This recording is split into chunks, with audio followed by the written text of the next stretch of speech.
Hello everyone, welcome to my channel online education. आज के इस वीडियो लेक्चर से हम एक नए चैप्टर की शुरुआत करेंगे।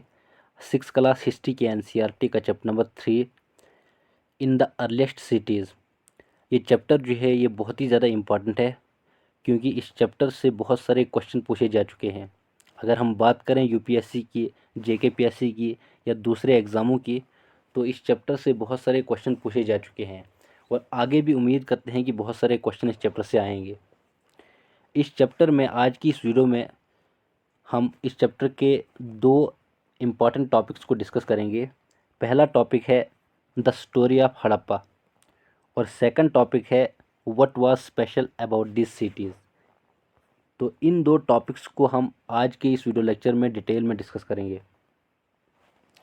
आप सभी ने हड़प्पा के बारे में सुना होगा, हड़प्पन सिविलाइजेशन, जिसको इंडस वैली सिविलाइजेशन से भी जाना जाता है, जो कि मोस्ट इम्पॉर्टेंट टॉपिक है।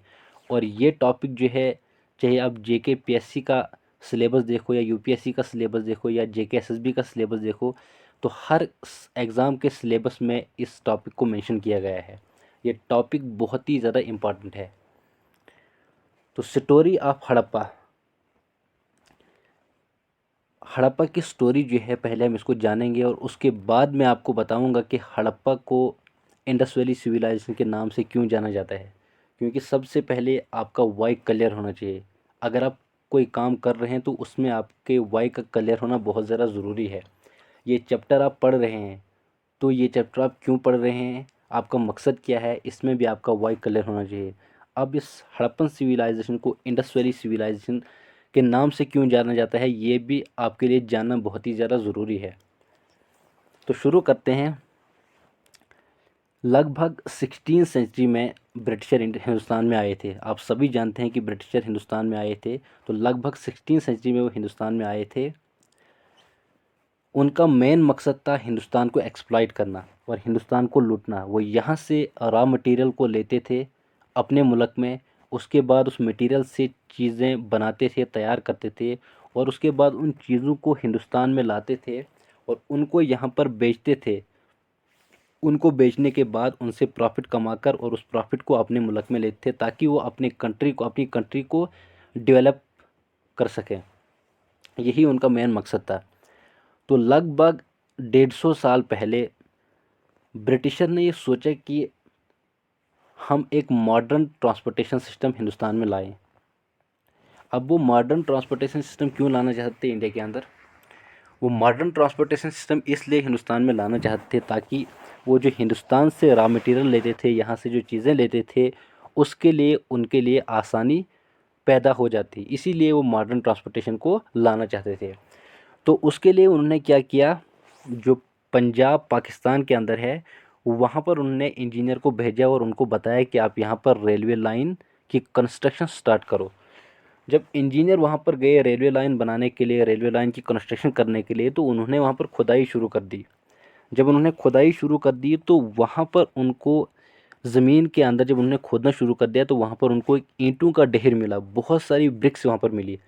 तो जब उनको बहुत सारी ब्रिक्स मिली तो वो बहुत ज़्यादा खुश हो गए। उन्होंने उन ब्रिक्स को निकाल के वहाँ से और रेलवे लाइन में उनका इस्तेमाल करना शुरू कर दिया। लेकिन बाद में जब उनको पता चला कि ये एक बहुत ही पुरानी बिल्डिंग है, ओल्डेस्ट बिल्डिंग है यहाँ पर, तो फिर उनने उन ईंटों को वहीं पर छोड़ दिया और बाकी दूसरी ईंटों का इस्तेमाल करके उस रेलवे लाइन को पूरा कर लिया।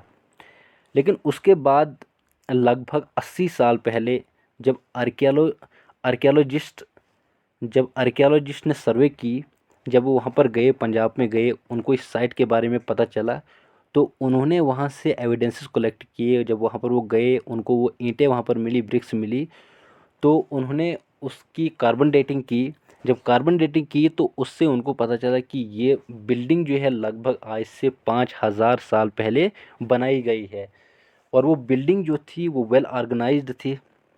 उसमें प्रॉपरली सारी चीज़ों का इस्तेमाल किया गया था, ब्रिक्स का इस्तेमाल किया गया था और उन ब्रिक्स का जो कि बेक्ड ब्रिक्स थी और ब्रिक्स जो थी वो रेक्टेंगुलर शेप में थी। जिन ब्रिक्स का आज हम इस्तेमाल करते हैं तो उन ब्रिक्स का इस्तेमाल आज से लगभग 5000 साल पहले भी लोगों ने किया था। और वहाँ पर स्ट्रीट लाइट का इस्तेमाल भी किया गया था। उसके बाद ड्रेनेज सिस्टम का इस्तेमाल भी किया था। तो ये सारी चीज़ें उनको वहाँ से मिली। कार्बन डेटिंग से उनको, कार्बन डेटिंग की मदद से उनको पता चला कि ये 5000 साल पुरानी चीज़ें हैं। उसके बाद उनकी साइंटिफिक स्टडी करके उन्होंने फिर आगे हिस्ट्री हमें बताई और हमें हिस्ट्री के बारे में पता चला। उसके बाद as this was the first city to be discover, और ये पहली सिटी थी, हड़प्पा जो थी ये पहली सिटी थी जिसको डिस्कवर किया गया था वहाँ पर। All other sites from wear similar buildings were found, अब जितनी भी दूसरी साइटें थी जहाँ से जो उनको वहाँ से मिली, मतलब बिल्कुल सिमिलर बिल्डिंगें वहाँ से मिली, तो उनको भी उन्होंने हड़प्पा ही कहा। These cities developed about 4700 years ago, लगभग 4700 साल पहले इन सिटीज़ को डेवलप किया गया था। अब हड़प्पा का नाम कैसे मिला? पंजाब के अंदर, पाकिस्तान के अंदर एक टाउन है जिसका नाम हड़प्पा है, मॉडर्न टाउन, इसका नाम हड़प्पा है। तो ये साइट्स जो थी वो उस टाउन के नज़दीक ही मिली थी आर्कियोलॉजिस्ट को, और इसीलिए उन्होंने इसका नाम हड़प्पा रखा। अब इसको इंडस वैली सिविलाइजेशन के नाम से क्यों जाना जाता है? क्योंकि ये जो साइटें हैं, ये जो सिटीज़ हैं, अर्लिएस्ट सिटीज़ हैं, ये इंडस रिवर और उसकी ट्रिब्यूटरीज़ के नज़दीक लोकेटेड थी, इसीलिए इनको इंडस वैली सिविलाइजेशन के नाम से जाना जाता है। एंड आई होप कि आपको ये टॉपिक अच्छी तरह से समझ में आया होगा। नेक्स्ट टॉपिक है हमारा, what was special about this cities, in cities में क्या ऐसी स्पेशल चीज़ थी, क्या ऐसी खासियत थी, क्या ऐसी खास चीज़ थी जिससे हम इनकी स्टडी करते हैं। तो let's start. These cities were found in Punjab and Sindh in Pakistan, तो ये सिटी जो हैं ये पंजाब सिंध जो कि पाकिस्तान में आते हैं, पंजाब और सिंध जो कि पाकिस्तान में आते हैं, वहाँ पर पाई गई हैं। उसके बाद गुजरात, राजस्थान, हरियाणा, पंजाब, इन सारी स्टेट्स में ये सिटीज़ पाई गई हैं। Archaeologist have found a set of unique objects in almost all these cities, तो लगभग इन सारी सिटीज़ में आर्कियोलॉजिस्ट को जो ऑब्जेक्ट्स मिले हैं वो सारे के सारे यूनिक हैं, वो सारे बिल्कुल डिफरेंट हैं। उनको रेड पोट्री मिली है जो कि पेंटेड है। अब रेड पोट्री, पोट्री मतलब मटके, तो मटके भी उनको मिले हैं, मिट्टी के बर्तन भी कुछ मिले हैं जिन पर पेंट किया गया, जिनको पेंट किया गया है, अच्छी तरह से उनको सजाया गया है, डिज़ाइन किया गया है। और इन सारी चीज़ों से हमें ये पता चलता है कि लोग जो थे, अर्लिस्ट पीपल जो थे, उनके अंदर भी स्किल आया था, उनके अंदर भी एक हुनर आया था। उसके बाद उनको स्टोन वेट्स, वहाँ से स्टोन वेट्स मिला। अब जिस तरह से आज हम किलो या 2 किलो या 3 किलो जो होते हैं हमारे पास, जिससे हम मेजर करते हैं चीज़ों को, तो उसी तरह से उनके पास भी एक स्टोन वेट्स था। और सील भी थी उनके पास जो आर्कियोलॉजिस्ट को वहाँ से मिली है। जैसे आज हम सिक्कों का इस्तेमाल करते हैं, तो उस वक़्त वो सील का इस्तेमाल करते थे। उसके बाद स्पेशल बीड्स, कॉपर टूल्स एट्सट्राज, तो कॉपर टूल्स जो थे, पहले हमने पढ़ा था, इससे पहले वाले चैप्टर में हमने पढ़ा था कि लोग जो थे उनको कॉपर के बारे में कोई मालूमात नहीं थी। वो पत्थरों के हथियार बनाते थे, हड्डियों के टूल्स बनाते थे। लेकिन कॉपर टूल्स से जब कॉपर मिला, वहाँ पर कॉपर के टूल्स मिले, तो इससे पता चलता है कि लोगों को कॉपर के बारे में भी ज्ञान आ गया था। अब लोगों ने कॉपर के टूल्स को भी बनाना शुरू किया था। उसके बाद है, ये जो सिटीज़ थी इनको बांट दिया गया था, 2 या 2 से ज़्यादा भागों में बांट दिया गया था। जो वेस्ट वाला हिस्सा था वो स्मॉलर था बट हायर, एरिया जो था उसका वो छोटा था लेकिन वो ऊंचाई पे था, और इसको स्टडल के नाम से जाना जाता है। ये एक खासियत है सिटीज़ की। और दूसरी खासियत क्या है, जो ईस्ट वाला पार्ट था वो बड़ा था, एरिया में वो बड़ा था, लेकिन वो लोअर था। मतलब ये जो दूसरा पार्ट था वेस्ट वाला, उससे थोड़ा वो नीचे लोकेटेड था। तो इन दो चीज़ों से पता चलता है हमें कि उस वक़्त भी सोसाइटी में डिवीज़न थी। मतलब वो जो हायर पार्ट था वहाँ पर शायद किंग्स और क्वीन रहते होंगे, और जो दूसरा पार्ट है वहाँ पर जो पुअर लोग हैं, कॉमन लोग हैं, आम लोग हैं, वो रहते होंगे। And this is called the lower tone, और इसको लोअर टोन से जाना जाता है।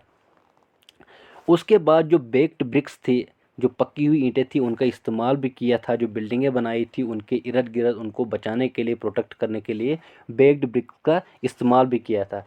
और बहुत ही अच्छी बेक्ड ब्रिक का इस्तेमाल किया था। मतलब अगर कोई अर्थक्वेक भी आता तो वो आसानी से नहीं गिरते। The bricks were laid in an interlocking patterns and that made the walls strong. और उन ब्रिक्स को वो इस पैटर्न में लगाते थे, इस तरह से लगाते थे कि उनकी जो वॉल्स जो होती थी वो बहुत ही ज़्यादा स्ट्रांग होती थी। वो बहुत ही ज़्यादा स्ट्रांग बनाते थे अपने वॉल्स को उन ब्रिक्स का इस्तेमाल करके। उसके बाद कुछ सिटीज़ में स्पेशल बिल्डिंग्स कंस्ट्रक्ट की गई स्टडल पर, जैसे कि मोहनजोदड़ो है, वहाँ पर एक स्पेशल टैंक बनाई गई है जिसको ग्रेट बाथ कहा जाता है। अब ग्रेट बाथ जो है वो इतने अच्छी तरीके से उसको सजाया गया था, वहाँ पर प्लस्तर का इस्तेमाल भी किया था, और वहाँ पर एक जो पानी ग्रेट बाथ में आता था वो एक कुएं से आता था, वेल से आता था। उसके बाद वहाँ पर उसको इस्तेमाल करने के बाद जो वेस्टेज था, वेस्ट वाटर था, उसके लिए भी उन्होंने एक ड्रेनेज सिस्टम बनाई थी, और ड्रेनेज वहाँ से वो वाटर जो था वो ड्रेन्ड होता प्रॉपर तरीके से। और कुछ इम्पॉर्टेंट लोग जो थे वो वहाँ पर एक स्पेशल दिन पर वहाँ पर जाते थे और वहाँ पर डुबकी लेते थे, एक डिप लेते थे, मतलब थोड़ा सा वो बाथ कर लेते थे वहाँ से, मतलब वहाँ जाते थे, वहाँ से एक डुबकी लेते थे। वो उनका एक स्पेशल ओकेजन पर, जब उनका स्पेशल ओकेजन होता तब जाके वहाँ पर जाते थे और वहाँ से एक डुबकी लेते थे वो। दूसरी सिटीज़ की अगर हम बात करें, जैसे कालीबंगन है, लोथल है, तो वहाँ पर हमें फायर अल्टर्स मिला है, और उससे हमें पता चलता है कि वहाँ पर लोग जो थे वो सेक्रीफाइस भी परफॉर्म करते थे। उसके बाद कुछ सिटी जैसे मोहनजोदाड़ो, हड़प्पा है, लोथल है, तो वहाँ पर हमें स्टोर हाउसेस के बारे में पता चला है। अब ये कैसे पता चला है आर्कियोलॉजिस्ट को, तो शायद उनको वहाँ पर कुछ ग्रेन्स मिले होंगे, कुछ अनाज मिले होंगे, तो उनसे उन्होंने ये अंदाज़ा लगाया, ये एज्यूम किया कि लोग जो थे उनने स्टोर हाउसेस भी बनाए थे जहाँ पर वो चीज़ों को स्टोर किया करते थे। तो आज के लिए इतना ही, मिलते हैं नेक्स्ट वीडियो में। अगर आपको ये मेरी वीडियो पसंद आई तो इसको लाइक और शेयर करना ना भूलेगा। Thank you so much.